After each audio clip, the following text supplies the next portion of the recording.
Okay, so one of my viewers sent me a video, actually a number of videos for me to watch, and asked me if I would be willing to play them and then do some commentary on them. Now, it's been about a week. I feel bad about taking so long on it, but I had some other videos to produce. So I finally got around to it, and they're very eye-opening. What happened in Kenosha the night before that instigated this whole thing, and how is it relevant to the upcoming trial of Kyle Rittenhouse? Hello out there. I'm trying to get through. With his powerful brainwaves cradled in the warmth of reasoning, it's time for Johnny Walker Dredd to straighten you out on a thing or two. Emanating all the way from exciting Las Vegas, Oklahoma, it's the Johnny Walker Dredd Show. Broken glass and debris now covers the downtown area after a night of unrest. Fire and just total panic. Everybody was running around, laughing. Just blocks away from downtown on Sheridan Road, volunteers boarded up the courthouse, and not far away, a car dealership sits torched. The owners say 95% of the vehicles are now charred. That's a loss. There's nothing, the building's, it's done for. This unrest comes about following the shooting of 29-year-old Jacob Blake by Kenosha police. Hurt, anger, and frustration poured out into the streets of Kenosha last night and into Monday morning. You can only hold people responsible to a level, and then you have to understand their frustration with the system too, Kevin Irvin owns Frank's Diner located in downtown. He says he understands the community is hurting, but wishes protesters would have gone about things differently. And it's horrible, but this doesn't do any good. This doesn't help anybody. It devastates me, as you can see. This is our home and my neighbors. And despite the destruction, these signs say it all. Community members say as strangers come together, this will make them stronger than before, and for some, it gives them hope. I just can't sit and do nothing. I have to do something. That's what we need right now, everyone to come together and help both sides of the situation. Hopefully we can all find peace. Now, we don't have an official count on how many businesses were damaged, but we were driving through the downtown area all morning, and based on our count, at least several dozen businesses were damaged. Because of the extent of the damage due to the Kenosha County Courthouse, that building and their administrative building will be closed for the rest of the day. Reporting in Kenosha, Adriana Mendez, TOJ4 News. So one thing that comes out is that these riots, they're not protesters, these are rioters, and I think we should all agree on that. Protesters do not damage property, do not hurt people. And so you see a kind of a slice of life there. These are real people. They get up, they have invested money into these businesses. It's their livelihood, and for some of them, their livelihood has been destroyed. Another night of rioting led to businesses and institutions along 60th Street in Kenosha being destroyed. Our Ryan Jenkins was there as families arrived to find their livelihoods smashed. You can see crews are demolishing the probation and parole building here behind me that went up in flames during last night's unrest. Smoke is still filling the air. There's still some hot spots that crews are dealing with. And crews have been on the scene all night into this morning as neighbors now wake up to help clean up other businesses impacted along 60th Street here in Kenosha. The mom and pop shop, B&L Furniture, reduced to a pile of debris. And the family who owns it devastated after nearly 4 decades in business. My next job is to clean this up, and then after that, I don't have a job. Just next door, several car dealerships destroyed, local businesses busted into and vandalized, and the Department of Corrections building now rubble. Most people were just walking around like they were in a parade. But then you had random people that were doing these things. Overnight into Tuesday morning, a curfew was in place. The National Guard was called in, but still, Randolph Sanders, who has lived in Kenosha since he was a kid, says peaceful protesting was interrupted by criminals. Today, he's fed up with the damage that's been done. I don't justify the shooting whatsoever. But I can't justify these people's livelihoods. Shock. It's devastation. As volunteers show up to help pick up the pieces. They've worked their entire lives to have these businesses. Community devastation in the aftermath of the police shooting of Jacob Blake. Reporting in Kenosha, I'm Ryan Jenkins. By 11 a.m., firefighters were still dousing a building with water. Look at this. This is crazy. Like, my job is gone. My job is gone. Marcus Starks shared a cell phone video of the Uptown Pantry where he works. The store left in shambles. He says neighbors rely on them. This is what they want to do. They want to take away from what they stand for, what they want to protest for. This is what they do. These people didn't deserve to lose their businesses. At first you feel anger, then sadness. Abel Alejo owns a market across the street. The market, along with many other businesses, went up in flames. It's hard to describe because it's not the loss of material property. When you have a business like this, it's part of you.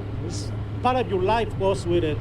And when you lose it, part of your life goes with it. Abel and many others here understand the outrage over the police shooting of Jacob Blake, but believe there has to be another way to make change. Now, while the cleanup... Well, the people who did this, they don't want another way. This is perfectly fine for them. They are not interested in the legality or the justice of the shootings. They just simply want to tear things up. A lot of them are anarchists. They look upon this as an excuse to try to tear down the fabric of society, and destroying commerce is one way to do it. Another thing I should mention here is that it's not so much the owners that get hurt. They often are insured, but the people that are working for them, they don't get compensated. They might get an unemployment check for a while, but other than that, they're out of a job. This poor man got his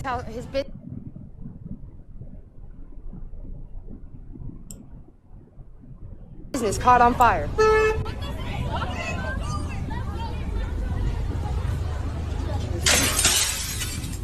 I'm sorry, sir. I'm very sorry about that, man. Yeah, really. Hey, I had nothing to do with that. I'm trying to stop this shit here. Dude, I'm gonna help this guy. I don't give a fuck if I get beat up.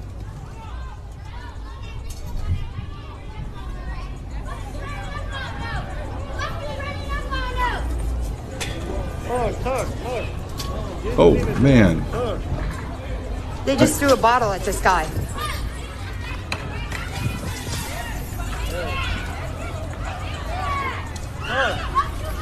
People are... Hey! No!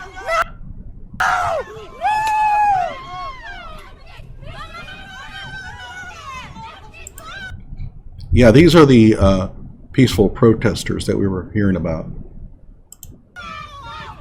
Sir! Are you okay? Are you okay?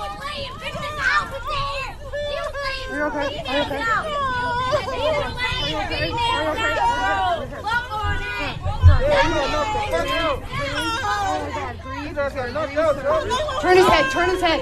He was just defending his business, that's all he was doing. And they walked up and fucked him up. I have it all on video. All of it. He didn't deserve any of it. I wonder if the people who did this were charged. Be interesting to find out. This is just wrong, guys. Do you not see this? This is wrong. This is what's gonna happen. Okay, so one of the things, by the way, is this related to the Kyle Rittenhouse case? Absolutely. A number of cases there, the people tried to take his gun from him. Well, what happened here? He got hit with a fire extinguisher that people took away from him. So the defense is going to say, would you give your weapon away to one of these people? What would they do? And then they'll look at the actions of Joseph Rosenbaum and say, is this the kind of person who would do something terrible to somebody if he had the opportunity? This is going to play into the defense's hands very well. And believe me, they will show this to the jury. It happened to every one of you when this goes nationwide. I don't think you realize this. Please, guys. We're trying to protect ourselves. Hey, you got alcohol in there? You don't understand Alcohol? what terrifies these black men out here. They're not making it home to their Oh, no, families. alcohol. Understand. Respect. How Yes. about that? It's called respect. So do you think that they will have this person on the stand, the one that was attacked there, to give his impressions of what happens when you give up your weapon to these people? They absolutely will. The prosecution is going to do its best to suppress that, but I have a feeling they're going to lose out on that. It is directly relevant to the case of what happens when you give up your weapon to somebody who's trying to take it from you. Now to the story of a man who risked his own life to save a friend's business during the violent clashes in Kenosha. He was beaten by looters, and today CBS 2 investigator Megan Hickey was there when that man was reunited with the owners whose store he tried to save.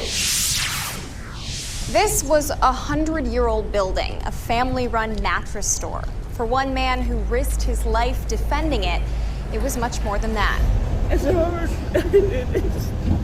God, this is hard. She surveyed the damage up close for the first time today. Every inch of Sue Moniz and Keith McCarty's mattress store is destroyed. But they've had something else on their minds. Well, someone else. He's teeny, but he loves fiercely, and he's just my hero. I'm sorry, sir. I'm very sorry about that, man. Armed with nothing but a fire extinguisher, 70-year-old Robert Cobb tried to defend his friend Sue's shop from a group of arsonists and looters Monday night. They just threw a few things here to note. He's 70 years old. One of the claims that the prosecution might be able to make is, well, while Rosenbaum was trying to take his weapon from him, I mean, he wouldn't have shot Kyle because, I mean, Kyle's only a little 17-year-old minor. This is a 70-year-old man. Look what they do to him. bottle at this guy. The whole thing was caught on camera. We want to warn our viewers, it's difficult to watch. Fresh from a double bypass surgery, Robert was standing guard until someone punched him so hard in the face that he collapsed to the sidewalk. I can't. I can't. And I can't even think about how bad it could have been. I mean, it's bad enough they broke his jaw. Robert playfully dodged our cameras most of the day because he said he wants the story to be about how much the Kenosha community loves his friend Sue. It's funny because Sue said the story is about Robert's bravery. Either way, their reunion was beautiful. Robert's job. Yeah, okay, so again, the prosecution is going to try to make a claim that Joseph Rosenbaum, by trying to take Kyle's weapon from him, really posed no threat to Kyle. Good luck with that. Good luck with that. There isn't a law enforcement officer in the country that's going to agree with that, and they will have those people on the stand. And here we have perfect evidence that what happens when one of these rioters gets a hold of your weapon, what do they do to you? They turn it on you. If the prosecution tries to make a claim that giving up a weapon to one of these rioters is not life-threatening, they will have these people up there. And I'm telling you, when you have these people up there and you're watching that video, they're 70-year-old people, they're crying and stuff like that. Look at the jury and the faces they will have. You think you got a chance, a prayer of convicting Kyle Rittenhouse with all 12 having to agree with it? Good luck. I'm telling you, prosecution, you might as well drop it. You're not going to get 12 people to convict that kid. Jaw was broken in 2 places and he went in for surgery this afternoon. This is my rock, my inspiration. Even though their shop is rubble. We will rebuild. These owners say they found a silver lining in the violence and destruction that's ravaged their community. And that break in the clouds is a lifelong friend. The prosecution had better not try to make a claim that Kyle's willingness to carry a rifle was unwarranted. Take a look. Kyle is going to make the claim that he needed that rifle for protection. Yes, that's not going to change the minor in possession charge. He can still be convicted of that. I think he actually will. It's a misdemeanor. It's of no consequence, especially since he's already served the amount of time that you would probably levy against him anyway. However, when it comes to the claim by the prosecution that carrying that rifle was unwarranted, there was no need for it, they will show this video. This is stuff. I mean, it's devastating. It was my livelihood, a lot of memories, a lot of, but it's just stuff. I can't replace that man. That man's not just stuff. Almost 3 days later, the building is still smoking. The owners tell me they want to rebuild in a different location, but it's too soon to know the timeline. The Danish Brotherhood next door has invited them to move with them to be their neighbors again when they rebuild. Okay, so why do lawyers get paid the big bucks? Because they know ways to get this kind of stuff in front of juries. The prosecution has a problem. It really wants to paint Kyle as being completely irresponsible in carrying a rifle when he's going out to do medical work in Kenosha. Kyle put out a dumpster fire. The prosecution would love to be able to say, well, a person could be able to put out a dumpster fire without fear of retaliation. The prosecution would love to make the case that trying to take Kyle's weapon from him does not pose to him a serious threat. And if they try to make that case, they open themselves up for a counter argument. And that video will get played to the jury.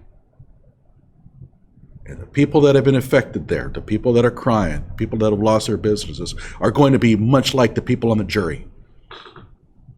A lot of people on the jury are going to be elderly. Take a look at most juries.